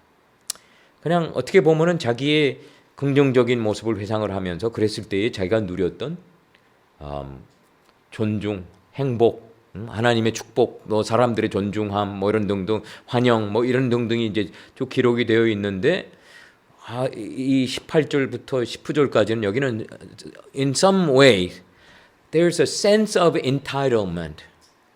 내가 이렇게 했기 때문에 나는 이러한 것을 기대했는데 아니 왜 그렇지 않았을까? 이 부분이 다시금 또 여기에서 이렇게 제시가 되는 것 같고요. 30장으로 들어가 보십시다. 30장은 이제 the misery of the present condition. 지금 현재의 지금 자기가 처한 악한 재앙된 그러한 순간을 이제 설명을 하는 거예요. 그러나 이제는 나보다 젊은 자들이 나를 비웃는구나. 그들의 아비들은 내가 보기에 내 양떼를 지키는 개 중에도 둘만하지 못한 자들이더라. 여러분들 이것은 당대의 최고의 의인이었고 하나님을 경외하고 하나님의 축복을 끔찍이 받았던 욥의 입에서 나오는 말이기 때문에 제가 또 이 부분에서 조금 실망을 합니다. 사람들을 이렇게 30장 1절도 그렇고 30장 8절도 그렇고 나보다 젊은 자들이 나를 비웃는구나. 그들의 아비들은 내가 보기에도 내 양떼를 지키는 개 중에도 둘만하지 못한 것들이었는데 못한 자들이었느라. 그들의 기력이 쇠잔하였으니 그들의 손이 힘이 내게 무슨 소용이 있으랴. 그럴 때가 있었어요. 그들은 곧 궁핍과 기근으로 인하여 파리하며 캄캄하고 메마른 땅에서 마른 흙을 씹으며 떨기나무 가운데서 짠나무를 꺾으며 대쌀이 뿌리를 먹을 거리를 삼아요. 그러니까 그냥 궁핍하고 고난 속에서 간신히 연명을 하고 있던 이런 사람들이었음을 얘기를 하고 있는 것입니다. 무리가 그들에게로 소리를 지르므로 도둑같이 사람들 가운데서 쫓겨나서 침침한 골짜기와 흙구덩이와 바위굴에서 살며 떨기나무 가운데서 부르짖으며 가시나무 아래에 모여 있느니라. 그들은 본래 미련한 자의 자식이요 이름 없는 자들의 자식으로서 고토에서 쫓겨난 자들이니라.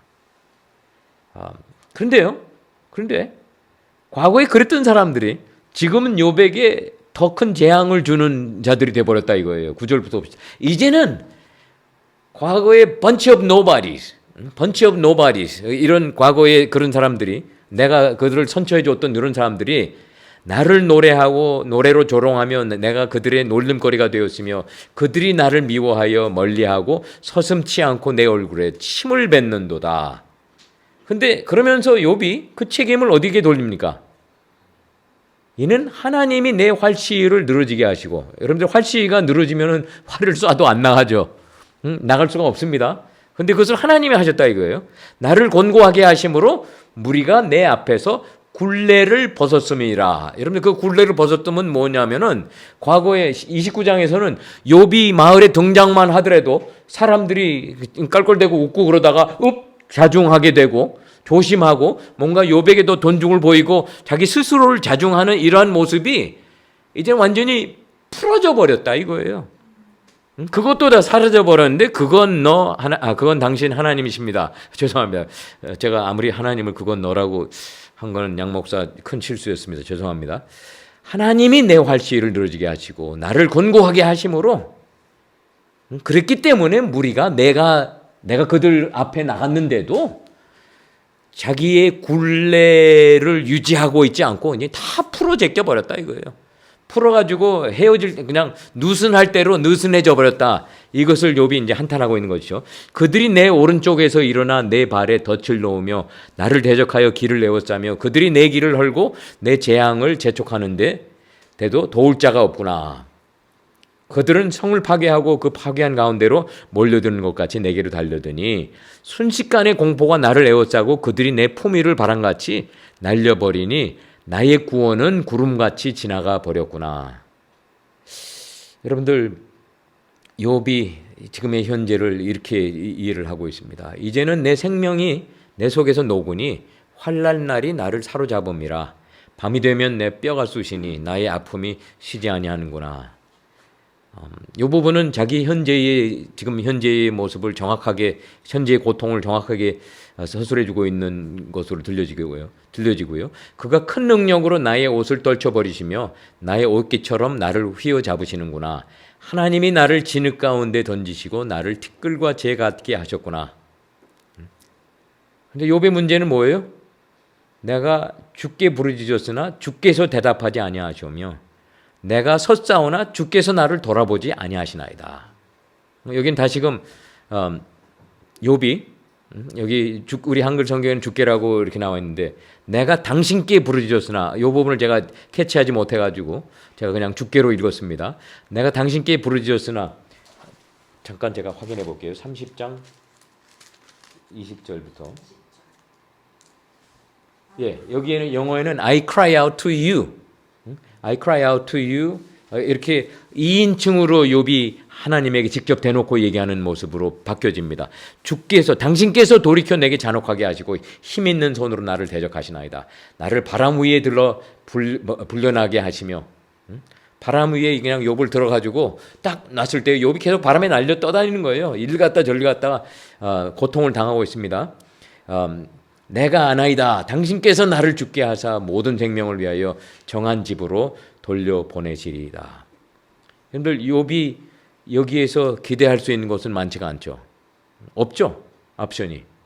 자기는 이제 그냥 풍전등화, 바람 앞에 등불, 이제 그 불도 꺼져 나가버리면 욥은 죽어버리면 그것은 끝. 차라리 욥은 앞에서 얘기했듯이 자기가 죽으면은 지금의 이 고통을 끝을 볼 수가 있겠는데, 이러한 등등을 욥이 생각을 할 수가 있는데요. 여러분들 30장 1절부터 15절을 읽고 욥이 사회에서 버림받은 자들부터 현재 받는 대우와 욥에 대한 사회 적대감에 대해 설명을 요약해 보세요. 저희들이 잠깐 해봤습니다. 욥은 자신의 현재 불행의 배후에 누가 있다고 믿고 있으며 하나님이시죠. 그 다음 16, 23절에서 그는 하나님의 잔인함을 어떻게 묘사하고 있습니까? 당신이라고 그냥 대놓고, 하나님의 대놓고 욥이 자기의 현재의 모습 이야기를 합니다.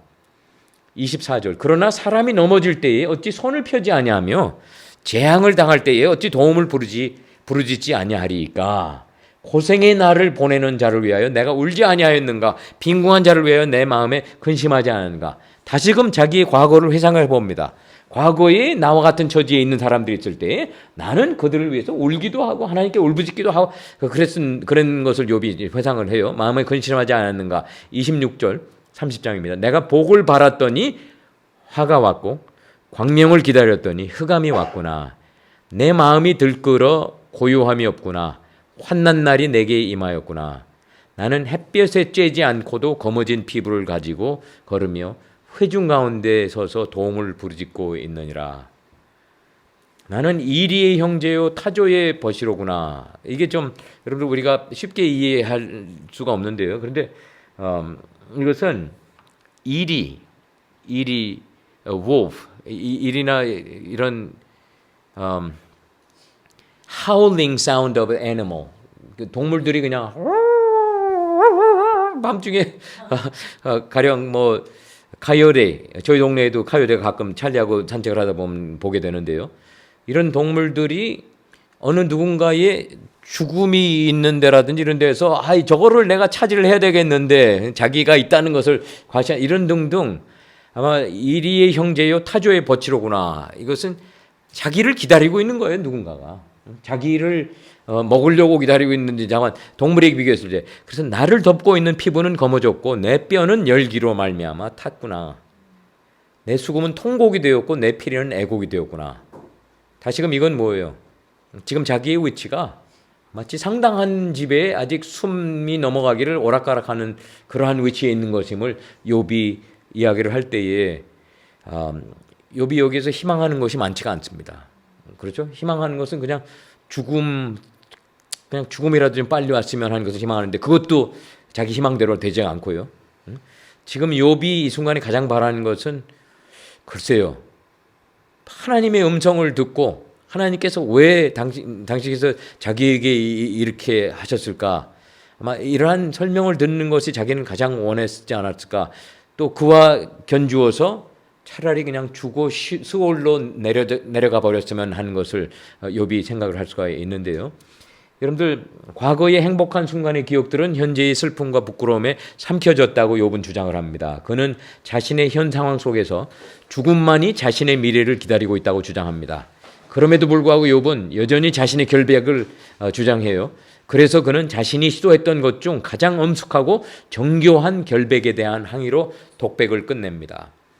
깨끗한 과거의 삶과 깨끗한 현재의 마음의 자세를 의지하면서 그는 자신의 재판관을 대면할 준비가 되어 있음을 선언하고 여전히 자신의 온전한 명예와 흠없는 기록을 강조함이 31장에 기록되어 있어요. 내가 내 눈과 약속하였나니 어찌 처녀에게 주목하랴. 그리하면 위에 계신 하나님께서 내리시는 분깃이 무엇이겠으며 높은 곳에 전자께서 주시는 기업이 무엇이겠느냐. 여러분들 욥이란 사람은 정말 당대의 의인이었습니다. 그렇죠? 자기 아내를 끔찍히 사랑한 그 이유였겠죠. 그러면서 자기가 내 눈과 약속했다. 그러면 그것은 다른 뜻이 아니라 내가 맹세하기를 나는 다른 처녀들에게 주목할 수가 없다. 여러분들 이 당시에 남자들이 원하고 그렇으면은 그냥 가서 남의 아내도 뺏어오고 이러한 그렇게 해서 자기의 욕구 불만을 충족을 할 수가 있는 이런 상황이었는데 욥은 여기에 욥의 도덕적인 행위, 도덕적인 삶의 추구가 그 정도가 어느 정도였는가 1절부터 벌써 우리에게 힌트를 주고 있어요. 그리하면 위에 계신 하나님께서 내리시는 분깃이 무엇이겠으며 높은 곳에 젖는 주시는 기업이 무엇이냐. 여러분들 여기 31장은요. 오늘 제가 다 끝나진 못합니다. 저희들이 다 끝나지 못합니다. 그런데 31장도 다시금 양 목사에게는 좀 부담이 되는 장입니다. 이 부분에 와서 욥이 무엇이 욥으로 하여금 하나님을 경외하고 또한 의로운 삶을 추구하고 악을 저버린 삶을 추구를 했는가. 그 동기가 여기에서 은연중에 나와 있어요. 그러면은 자기가 죄를 짓지 않고 도덕적으로 스트레이트한, 업라이트한 삶을 추구했던 이유는 2절에 보면은 어떤 동기를 우리가 힌트를 얻을 수가 있습니까? 죄악된 삶을 추구했을 때에 그러면 위에 계신 하나님께서 내리실 분깃이 무엇이겠으며 전능자께서 내게 주실 기업이 무엇이겠는가? 욥은 하나님께서 주실 기업에도 그게 동기가 됐든지 은연중에 모티베이션이 돼가지고 욥이 도덕적인 삶의 추구를 강도 높게 추구한 모습이 1절하고 2절에서 은연중에 우리에게 들려주지 않는가. 저는 그렇게 보면서 지금 불안해하기 시작을 합니다.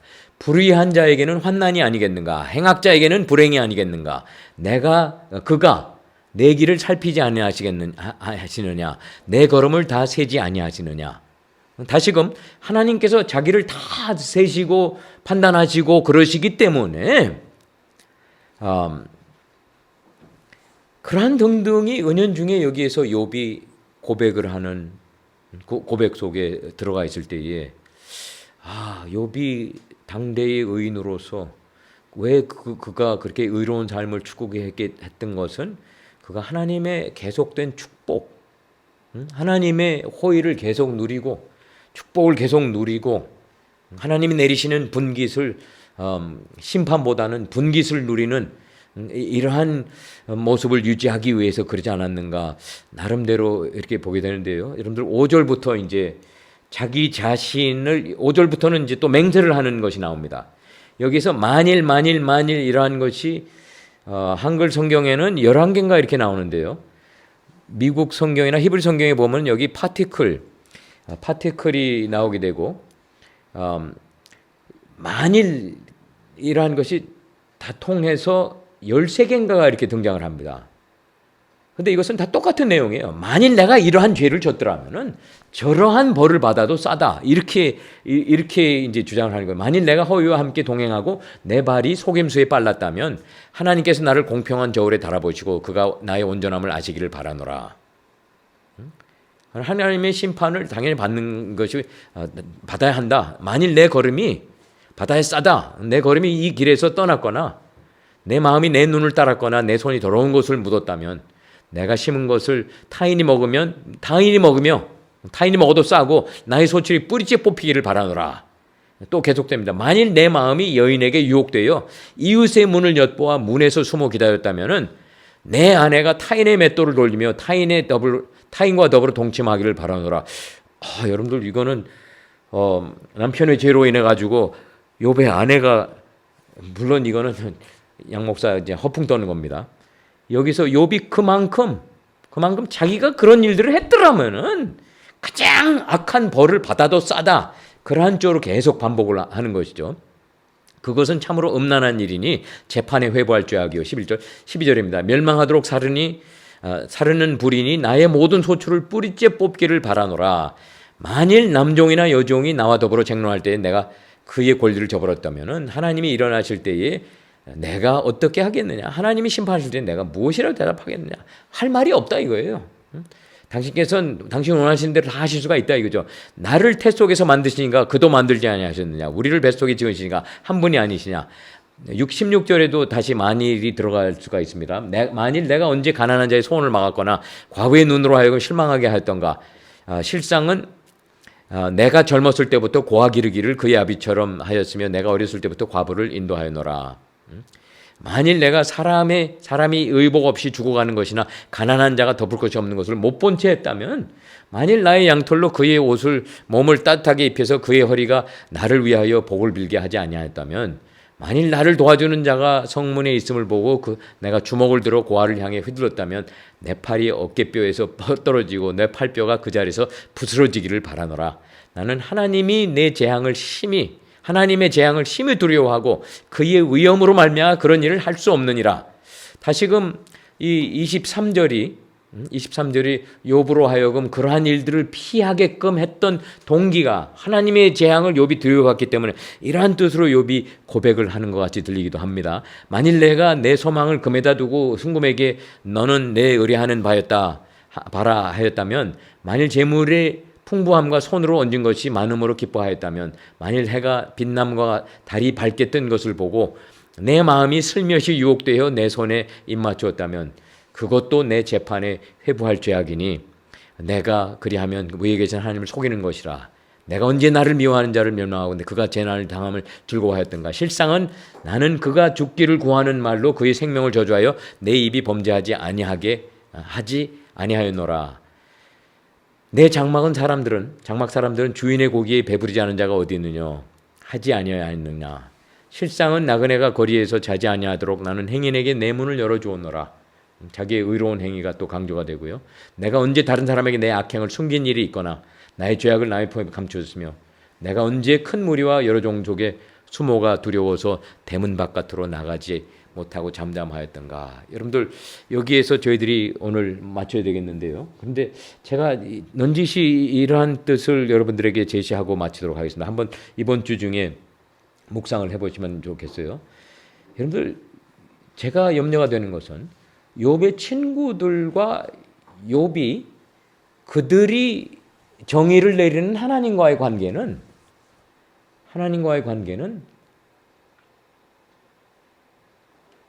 내가 의로움을 추구하면은 하나님께서는 나에게 복을 주셔야 한다. 그것이 마치 당연한 것 같은 뜻으로 지금 욥의 독백 속에서도 그러한 모습이 은연중에 저희들이 받게 되고요.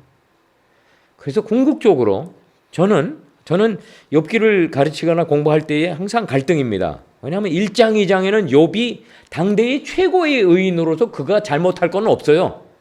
그런데 또 42장 1절부터 1절 부분을 보면은 또 욥이 하나님 앞에 그렇죠?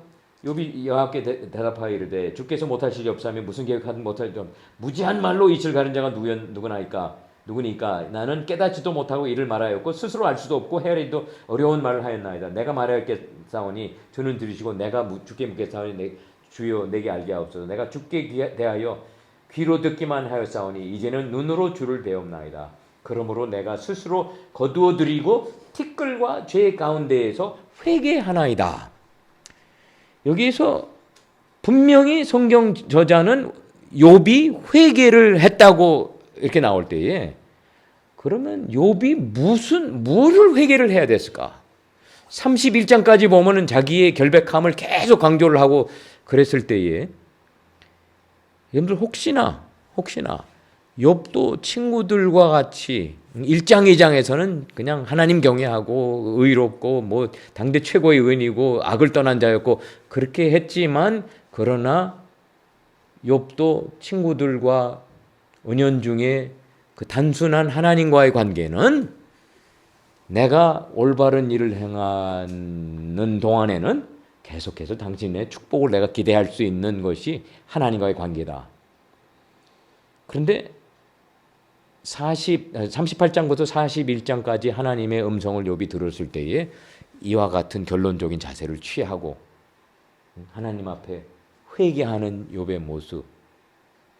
그러고 나서는 또 42장 7절 8절이 다시금 또 너는 내 종 욥과 같지 않게 나에 대해서 나를 가리켜 말한 것이 내 종 욥의 말같이 옳지 못함이니라. 여러분들 이러한 어떻게 보면은 모순적이지만 이 모순적인 것을 저희들이 극복을 해야 된다고 저는 확신합니다. 그걸 극복을 하면서 전체를 통해서 욥기가 우리에게 주는 메시지를 저희들이 궁극적으로 받아들이고 그것을 우리가 나름대로 추구하는 이것이 우리의 신앙의 자세가 되어야 되겠는데요. 그렇다면 여러분들 욥과 욥의 친구들이나 등등 그들이 회개해야 했던 것은 무엇일까? 그것이 오늘 저희들이 욥의 독백 속에서 조금 더 분명해지지 않았을까? 이렇게 여운을 남기면서 오늘 공부는 막을 내릴 것 같습니다. 여러분들 혹시 다른 질문이나 의견이나 지금 시간이 10분 또 엑스트라 초과를 했어요. 죄송합니다. 제가 항상 이렇습니다. 질문이나 또 여러분들 나름대로의 의견이나 관점이나 있으면은 같이 나눠주시면 감사하겠습니다. 교수님, 저도 그 부분을 되게 그 회개했던 그 부분을 되게 많이 묵상했었거든요. 그리고 저는 사실 졸업하고 나서 첫 설교한 게 욥기였고 계속 욥기를 설교를 했었을 거예요. 이번 주에도 제가 해야 되는데 저는 그 부분을 조금 다르게 생각해요, 교수님하고. 왜냐하면 회개했다라고 하는 거는 저는 그 부분보다는 욥이 계속 친구들하고 얘기를 하다가 동문서답하고 자기의 그 진실한 것들을 그렇게 말을 많이 해도 친구들은 정죄와 판단의 틀에서 욥을 바라보니까 그 다음부터 그 욥의 관심의 카메라를 하나님 쪽으로 돌리면서 계속 하나님 나와주세요. 당신만 나오면 모든 것이 해결됩니다. 이렇게 항변하고 그렇게 항거를 했었어요. 근데 그러면서 지쳐가면서 나중에 욥이 회개한 부분은, 욥이 잘못한 부분은 자기의 의를 드러내고 이런 부분보다는 하나님이 나와 함께 계시지 않는구나.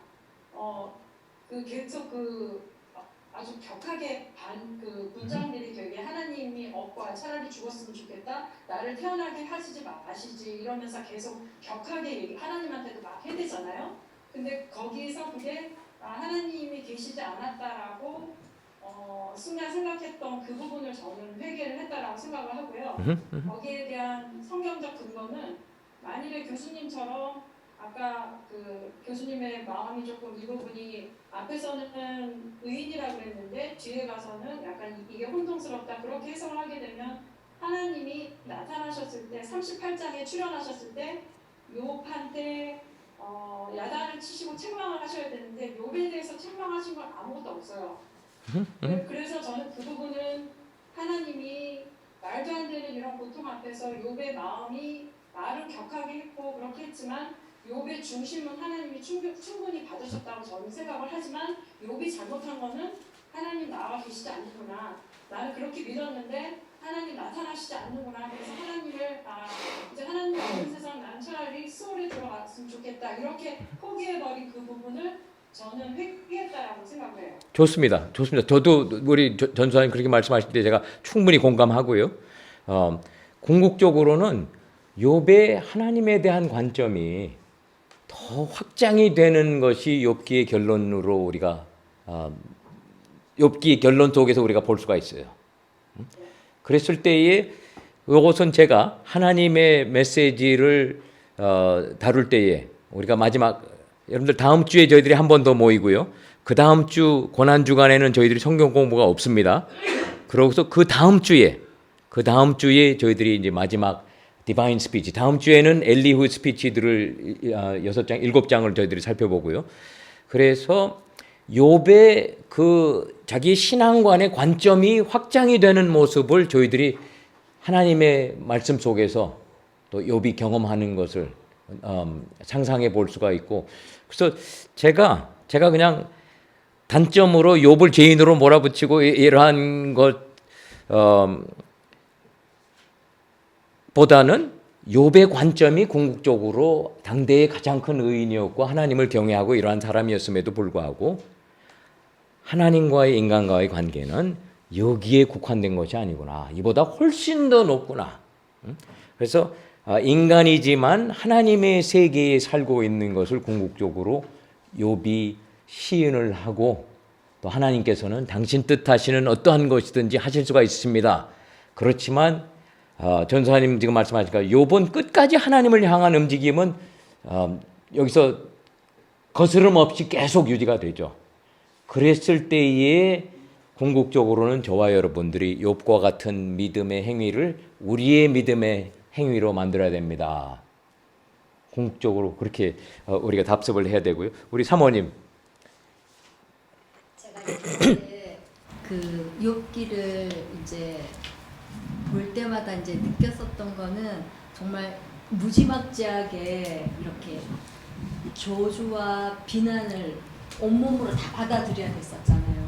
그러면서 나타나서 자기를 변론해 주시지 않는 하나님에 대한 원망에 대해 굉장히 저도 공감이 많이 갔었는데, 이번에 이거를 교수님이랑 우리 공부하면서 뭘 느꼈었냐면은 하나님도 인정하실 만큼 의롭고 책망할 것이 없었으면 그 본인 자신도 알고 있었을 것 같아요. 철저하게 하나님 앞에서 경외하는 삶, 악에서 떠나는 삶을 살기 위해 가지고 철저하게 살았던 것을 하나님만 알 뿐만 아니라 본인도 그거를 인식하고 그것이 목표였기 때문에 자기도 그거를 알았는데, 어느 순간에 그것이 어려움 없이 하나님이 그러한 삶을 계속 사는 것 가운데 축복만 계속 있으니까 어느 순간에 그것이 자기도 모르게 그 기간들이 길어지면서 어려움 없이 그런 풍족한 하나님께서